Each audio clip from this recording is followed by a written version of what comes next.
Hello everyone. तर आज आम्ही आलो आहे शेतात. हे बघा, हे सुरू आहे जनावरांचा चारा तोडणं. ह्या माझ्या भाच्या आहे. हाय कर माऊ. हाय. सो आमच्या वहिनी तोडतायत. खूप काम करतात बिचाऱ्या. दिवस रात्र काम चालू असतं त्यांचं. खूप कष्ट घेतात. शेतात काम करणाऱ्या व्यक्तींचं खूप कष्टाचं काम असतं, मेहनतीचं काम असतं, हे आपल्याला माहितीच आहे.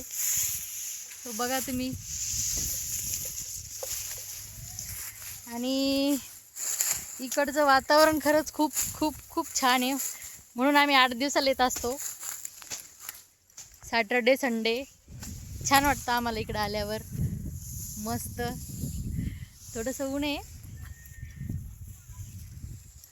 बघू शकता. आता थोड्याशा रील वगैरे शूट करू, थोडे फोटो शूट करू आणि मग इंस्टाग्राम, यूट्यूब, फेसबुकला पोस्ट करू. सो तुम्ही नक्की लाईक करा, शेअर करा, सबस्क्राईब करा. बाय.